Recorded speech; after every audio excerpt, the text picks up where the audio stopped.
The crystal towers of Velshara reached up into the purple sky like frozen lightning, and their surfaces glowed with soft light that had once made the elf homeworld shine like stars brought down to the ground, but now in the medical room carved from Livingstone, that light was growing dim around a small form lying still on a bed of silver Mastley Rain Stormweaver.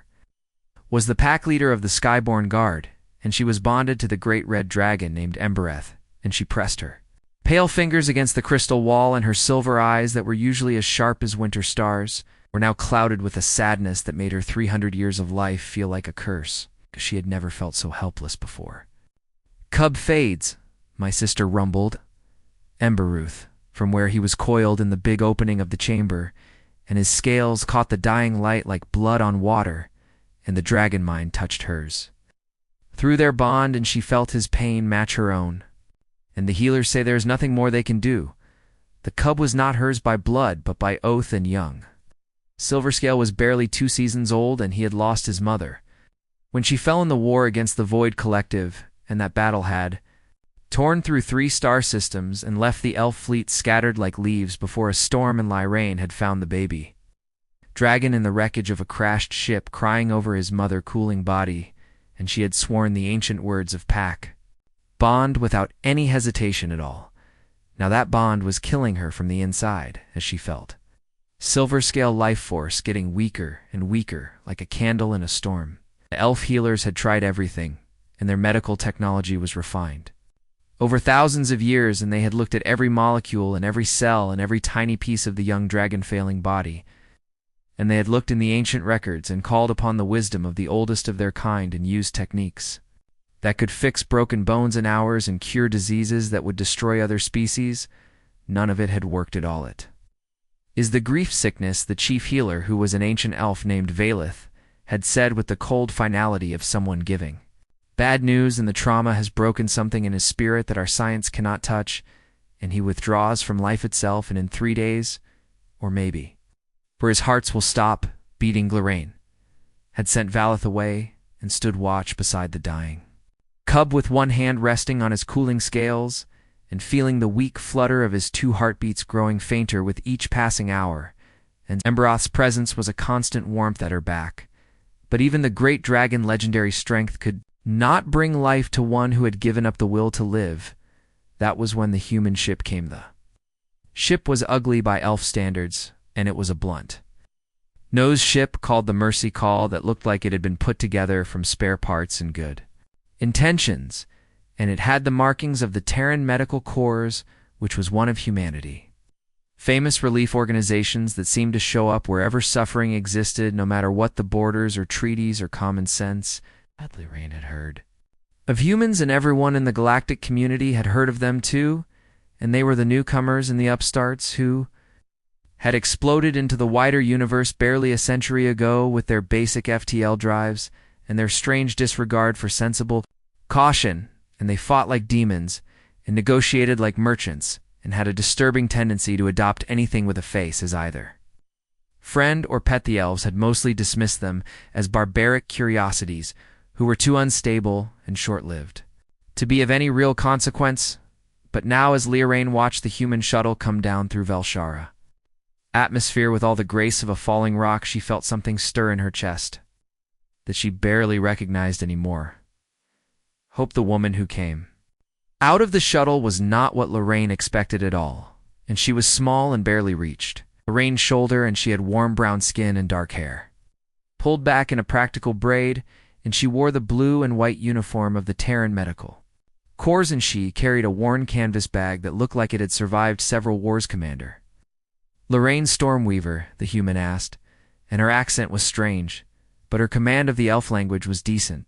And I am Lieutenant Amy Carter, and I am a xenobiological specialist, and I heard you have a sick dragon. Lyrain studied the human with the wariness of a hunter meeting an unknown species, and up close the woman seemed even more fragile than expected in humans. She knew lived barely a century, and their bones broke easily, and their skin tore, and they could not even see properly in low light. And yet Amy Carter stood before her with an expression of calm determination, as if treating dying dragons was something she did every week. Our healers have used up all their knowledge. Lorraine said carefully. And what makes you think a human can succeed where elf science has? Faldami's smile was gentle, but there was steel beneath it. And because sometimes the answer is not in the science, and may I see the patient against every instinct.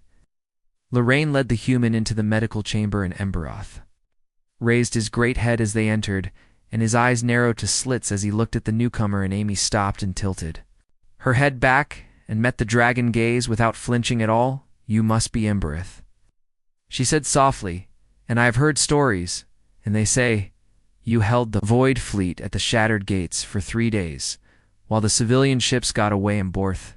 Surprise rippled through the bond Lyrene shared with him, and humans knew of that battle, and he lowered his head slightly to show respect, and Amy smiled before turning her attention to Silver Scaleth. Young Dragon lay without moving, and his silver scales were dull, and his breathing was so shallow it was barely visible at all, and Amy set down her bag and knelt beside him and placed one small hand on his side, and for a long moment she was silent, and Lorraine felt Emberoth's doubt matching her own. Then Amy opened her bagoot she pulled out, made Lyrene breath catch, and it was not gleaming instruments of advanced technology, and not quantum scanners or gene sequencers, or any of the sophisticated tools the elf healers had used. Dried herbs and glass bottles of oil, and a worn wooden bowl and stick for grinding in things that belonged in a museum, not a medical facility. What is this? Lorraine demanded in primitive superstition. Me glanced up, and there was something in her eyes that silenced any further protest. And Lieutenant Commander, your healers tried to fix his body, but Silverscale is not dying from physical damage, and he is dying from a broken heart, and sometimes the old ways understand grief better than any scanner. She began grinding herbs with practiced skill, and the sharp scent of what Lorraine enhanced senses identified as chamomile and lavender filled the air. And on Earth, we have been dealing with psychological trauma for as long as we have existed, and long before we had the technology to map brain chemicals or measure brain waves. We learned that certain plants and certain rituals and certain presences could help the wounded spirit heal them. Dragon biochemistry. Lorraine began as surprisingly similar to several Earth species. Amy interrupted gently, and I have been studying the medical records your people shared with the Terran database, and dragons produce stress hormones when upset, and their emotional centers respond to sensory input in predictable ways, and young dragons, like young humans, need comfort more than they need medicine. Mixed the crushed herbs with warm oil and created a paste that she began rubbing gently into silver scales and working in slow, soothing circles, and the scent grew stronger, and Lorraine felt her own tension easing slightly. I'm also going to need your help, Amy said, and glancing at Emberoth and both of you. Over the next 2 days, Amy Carter turned the sterile medical chamber into something that looked more like a nest, and she brought in soft fabrics from the human ship and arranged them around Silver Scale bed, and she burned incense that filled the air with calming scents, and she brought in a small device that played gentle sounds and what she called music and flowing patterns of tones that seemed to ease something deep in Lyrene chest. But more than that, she taught them how to heal talk. To him, Amy told Lorraine on the first evening as they sat watch beside the unmoving baby dragon, and tell him stories, and tell him about his mother, and tell him about the world waiting for him. He cannot hear, Lorraine protested, and he is too far gone. He can hear, Amy insisted, and maybe not with his ears, but with something deeper. In coma patients on Earth show increased brain activity when loved ones speak to them, and the unconscious mind is listening even when nothing else responds. So Lorraine spoke, and haltingly at first, then with growing ease she told Silverscale about his mother's bravery, and about the pack that waited to welcome him, and about the great hunts he would fly when he was grown, and she told him about Emberoth legendary battles, and about the beauty of Vel-Shara, crystal forests, and about the taste of starfire, and the song of the void between worlds. Amy sat nearby, and occasionally applying her oils and checking the baby dragon vital signs with both her human instruments, and simple touches and fingers against pulse points in ear, against chest, and she showed Lyrene pressure points in places where gentle massage could ease pain and help blood flow, an ancient human medical knowledge that was thousands of years old and applied to an alien species with surprising results on Earth. Amy said quietly one night as they kept their watch. And we have a saying, and healing is both a science and an art, and your people perfected the science, but somewhere along the way I think you forgot the Artem Berwith, who was coiled nearby, rumbled thoughtfully. And what is this art you speak of, small human Amy?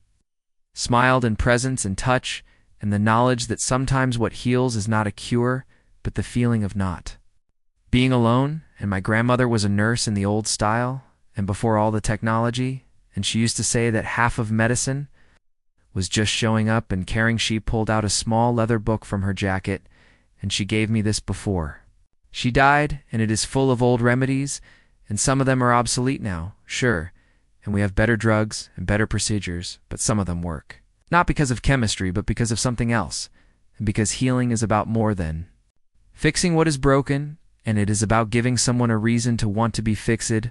Lorraine took the book when Amy offered it, and turning the fragile pages carefully, and recipes for healing pastes and teas, and instructions for massage and meditation, and hand-drawn diagrams of pressure points and energy flows, and it seemed primitive and unscientific. It also seemed full of love. My people have lived for thousands of years, Lorraine said softly, and we have seen empires rise and fall, and we have perfected arts that your kind cannot imagine, and yet you, who live barely 100 years, understand something we have forgotten. Maybe that is why we understand it, Amy replied.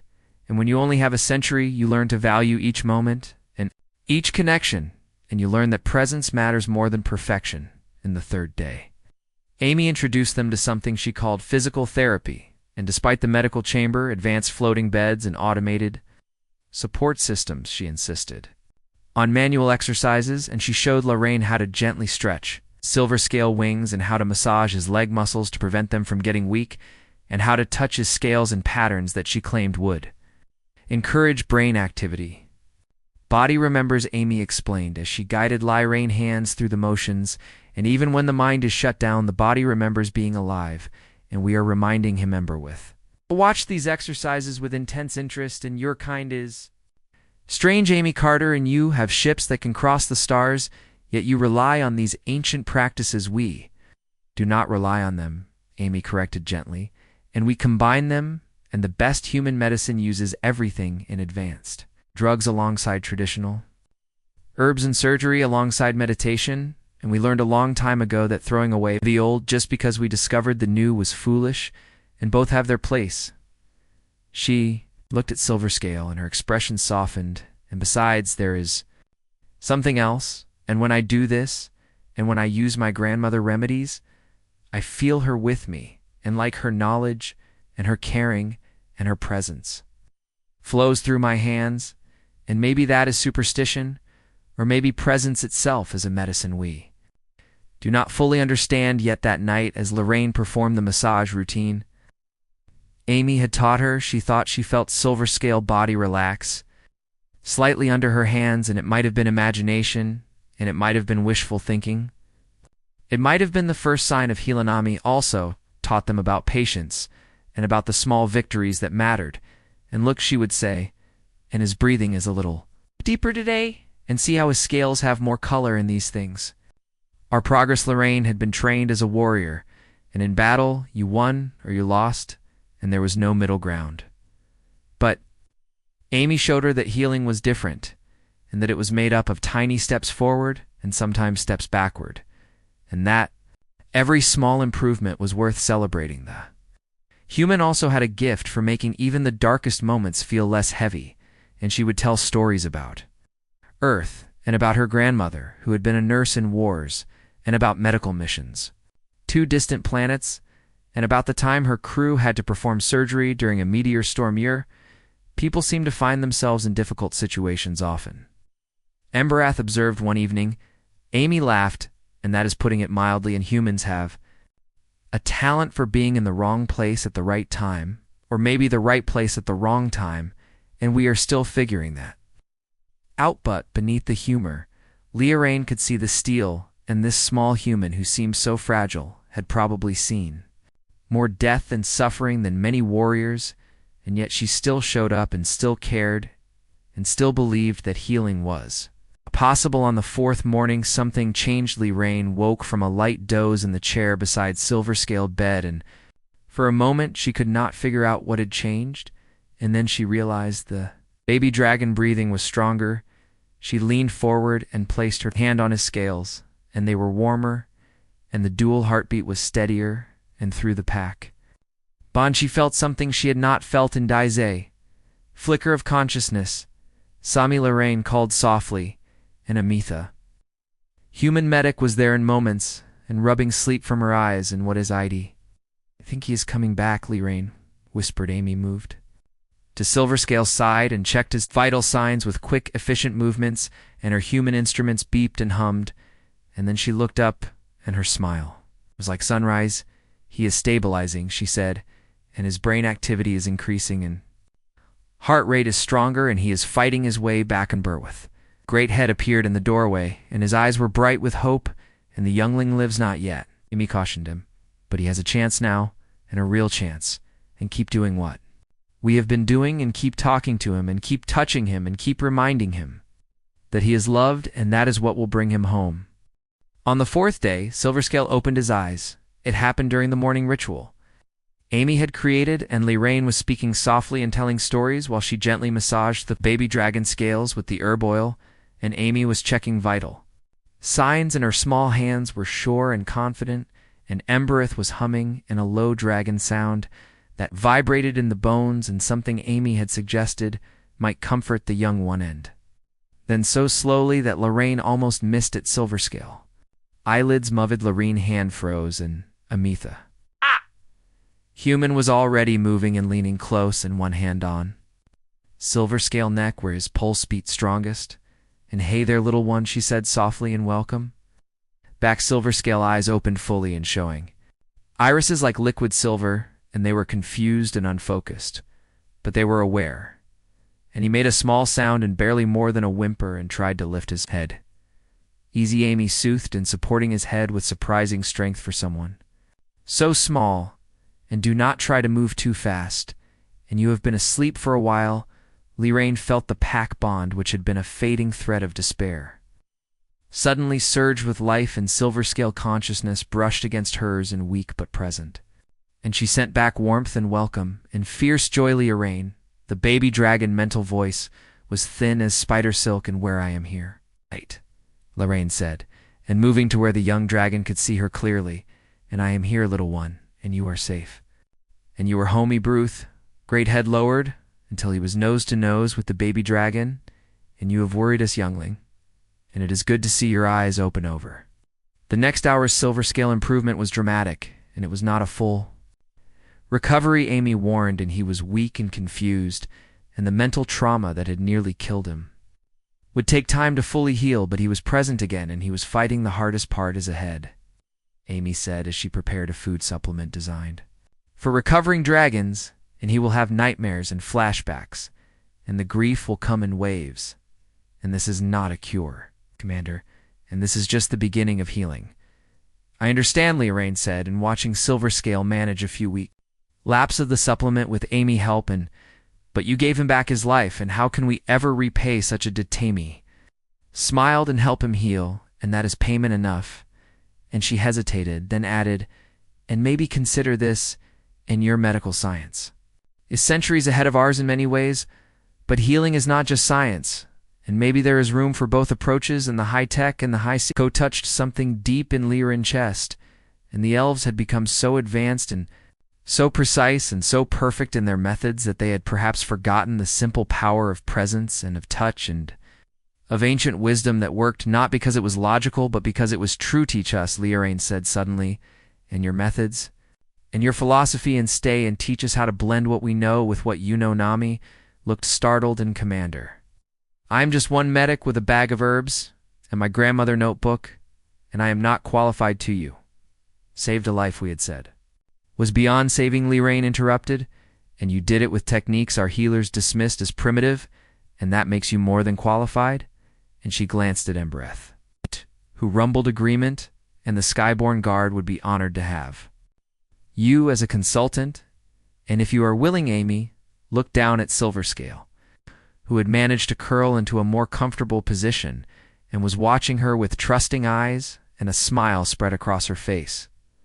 And I would be honored, but their moment of celebration was broken by the wail of alarms. Lorraine combat instincts, which were sharpened over 3 centuries, kicked in immediately, and she was at the chamber entrance in a heartbeat, and her hand on the crystal communication panel, and report the voice that came back was tight with controlled panic. And Commander, we have incoming in Void collective fleet and 3 cruisers and a carrier, and they are heading straight for the medical district. Lorraine.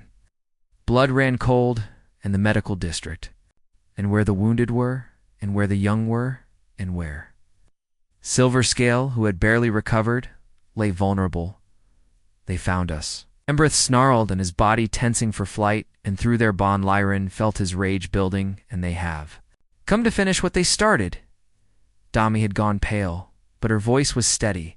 And how long do we have? 15 minutes to weapons range, Lorraine said grimly, and she looked at the human medic and at the young dragon who had just opened his eyes, and at the choice that was no choice at all. And Amy, you need to leave and get to your ship. I am not leaving him, Amy said flatly. And if you are fighting, I am staying with Silver Scale. Lorraine wanted to argue and to order and to command, but she recognized that expression, and she had seen it in her own mirror often enough, and the look of someone who had found something worth standing ground for. Then stay in the deep chambers, Lorraine said, and pray to whatever gods your people worship that we can hold them. She turned to Embereth, and through their bond flowed a wordless communication in strategy and tactics and the grim math of desperate battle. We fly, Embereth said simply. We fly, Lyran agreed as she raced toward her armor and her weapons. And as the alarms wailed and the crystal towers began to pulse with the red light of war ready, Lorraine felt something she had not felt since the day she had found Silver Scale and the wreckage. Purpose, the Void Collective had taken too much already.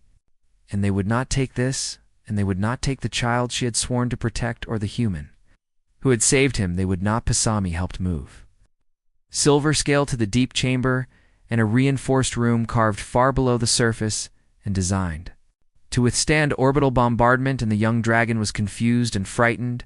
And what is happening? Bad people are coming, Amy said gently as she settled him on soft bedding.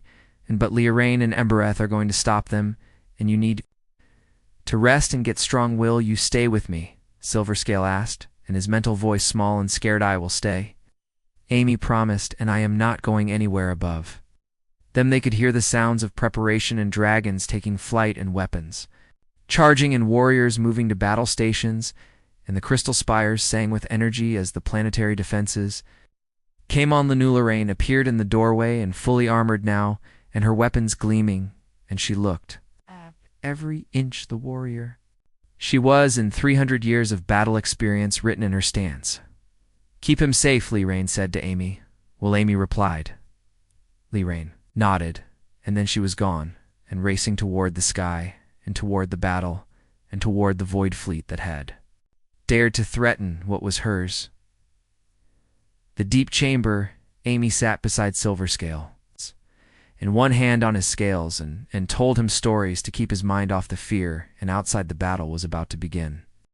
The Void Collective ships were nightmares made real, and organic technology mixed with dark matter reactors, and they moved through space like hunters swimming through deep water, and their holes pulsed with light that seemed to drink in brightness rather than give it out. And the 3 cruisers moved around the carrier and a massive ship that was bigger than even the largest elf.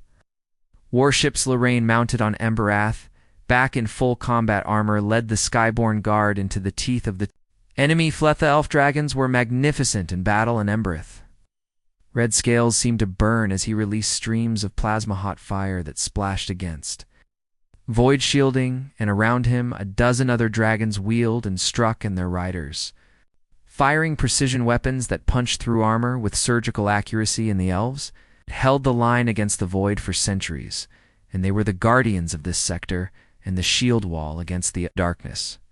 But they were outnumbered, and they were defending wounded left flank. Lorraine called through the come as a void cruiser broke formation and made a run toward the planet's surface, and 2 dragons peeled off to stop it. But the carrier was launching fighters now, and small, deadly shapes that swarmed like insects through her bond with Embereth.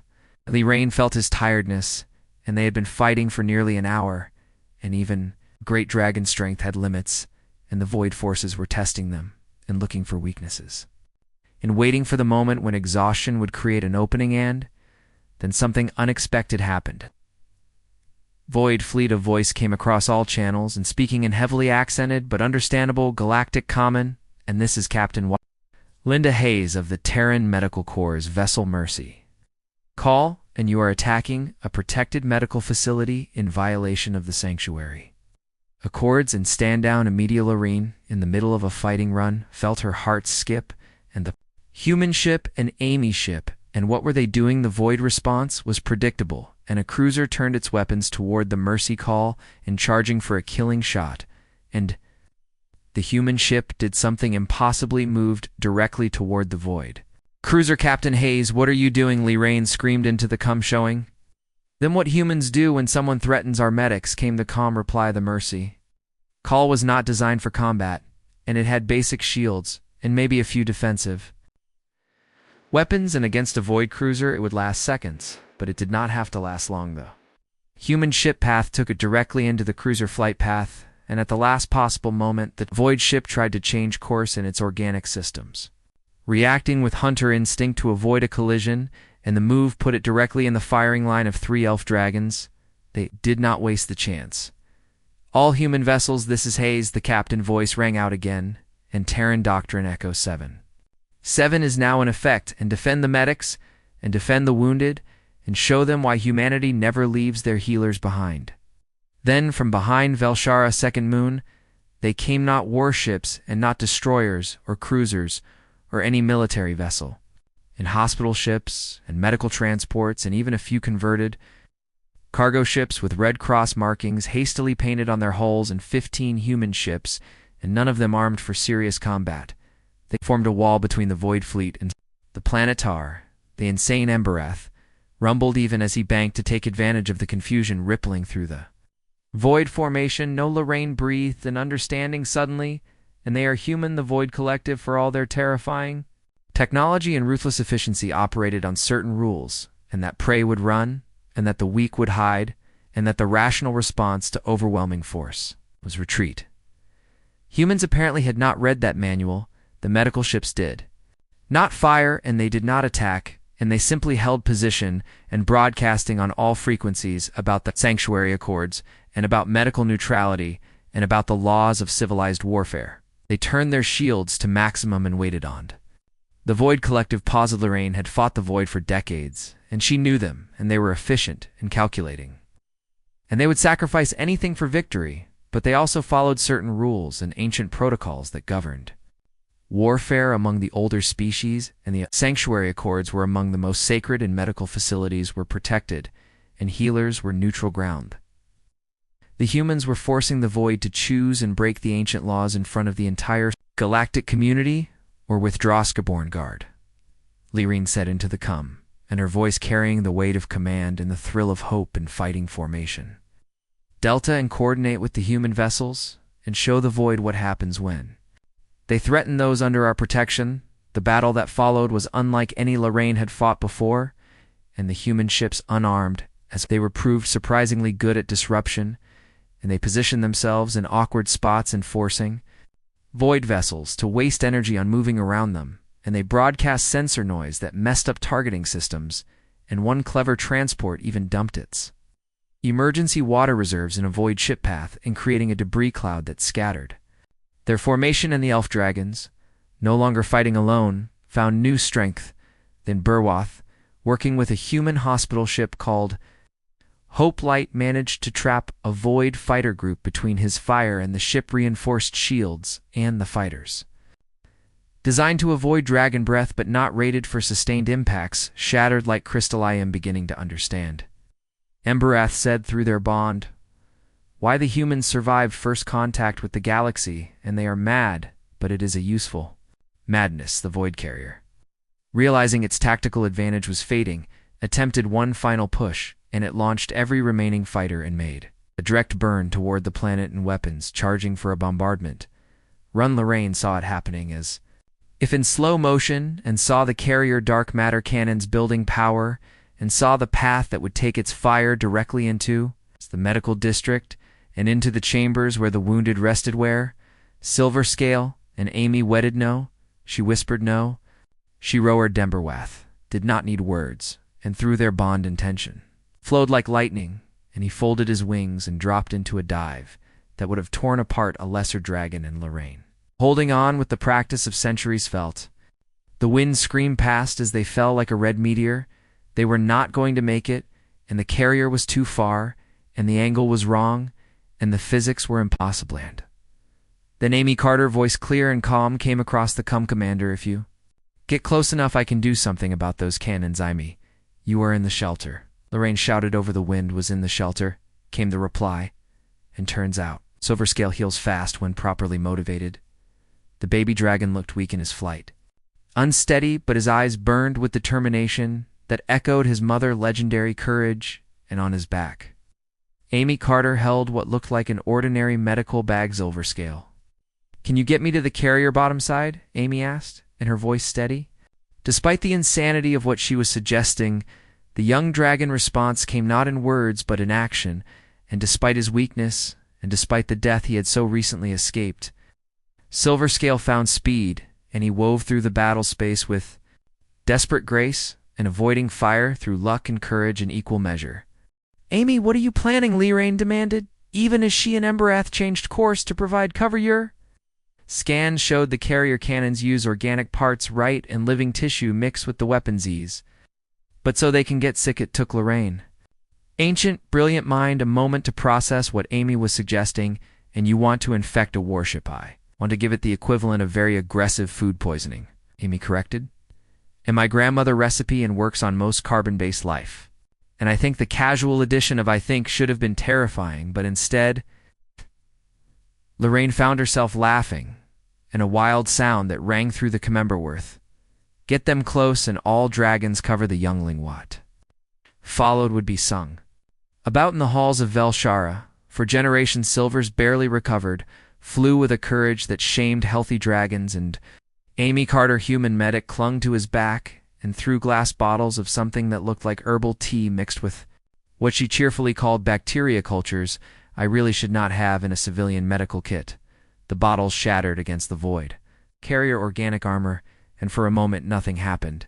Then the carrier light flickered and stuttered, and the cannons halfway through their charge cycle spasmed, and organic systems, meeting an aggressive sickness they had no defense against, began to fail in cascades. It is working. Amy's voice was filled with amazed delight, and Grandma Hayes, you were right about bacterial cultures being universal. That carrier, with its weapons offline and its systems in chaos, broke off the attack, and the remaining void ships, seeing their main ship crippled by what appeared to be biological warfare, made the logical choice. They retreated. The Skyborn Guard dragons and humans together watched the void fleet disappear into FTL and leaving the skies of Velshara clear for a moment. There was only silence then. The cheering began 3 weeks later. Lorraine stood in the great hall of Velshara, watching Silverscale play with a group of other young dragons, and he still had nightmares. Amy had warned and still had moments when the grief would hit him, but he was healing and growing stronger every day. The young dragon saw her watching and bounded over, and his silver scales now bright with health and Lorraine. And Amy says, I can start flight training next week.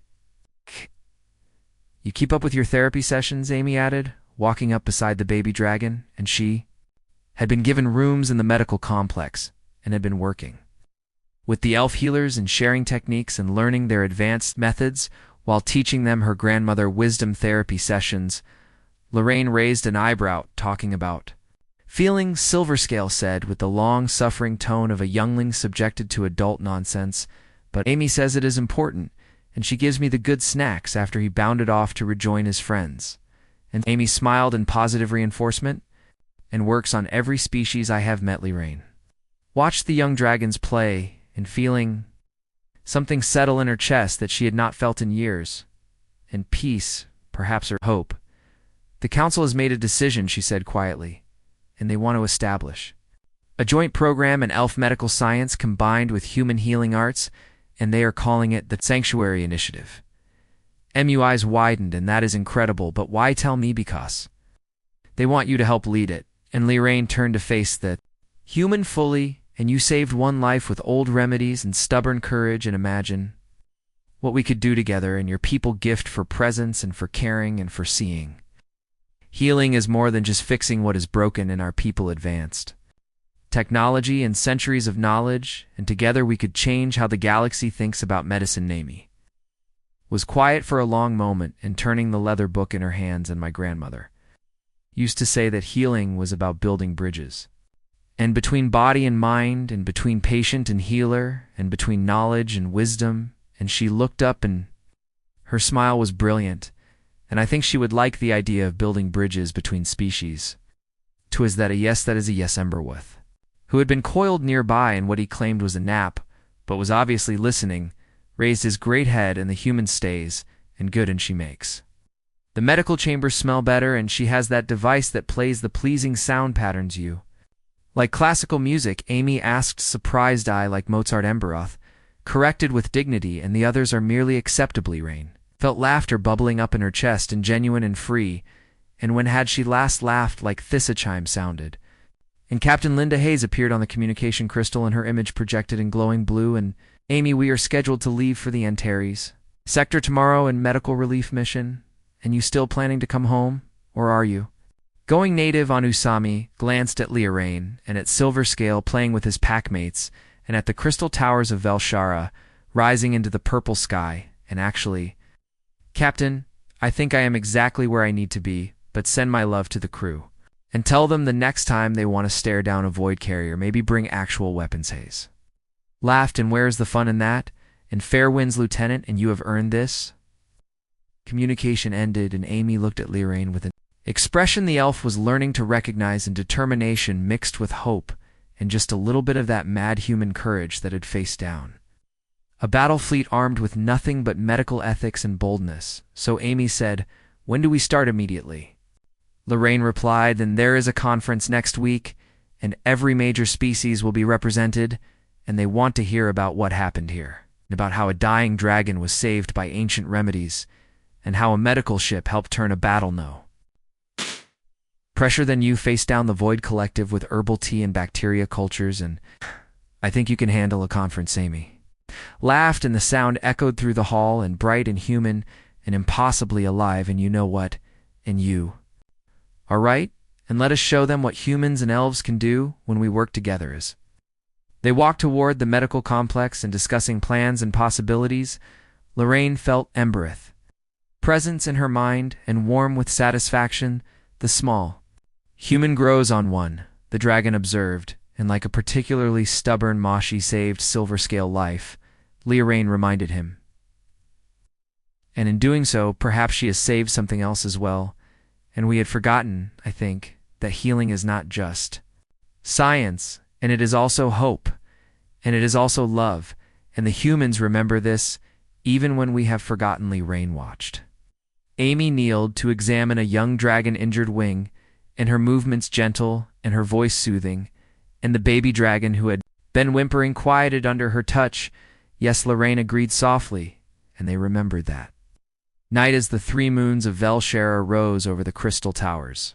Irene stood on her balcony and looked up at the stars, and out there the Void Collective still lurked, and out there dangers and battles and losses waited, but also out there humanity had exploded into the galaxy with their mad courage and their old remedies and their absolute refusal to abandon those in their care. And now the elves would stand beside them, and not as teachers or students, but as allies and as friends, as healers who understood that sometimes the best medicine was simply refusing to give.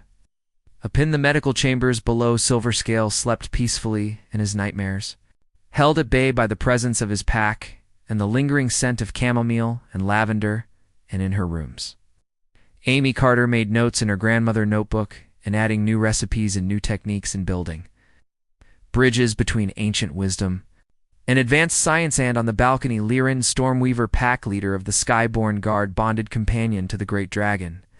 Embereth smiled and thought of tomorrows. They would be good tomorrows, and hard, yes, and challenging certainly, but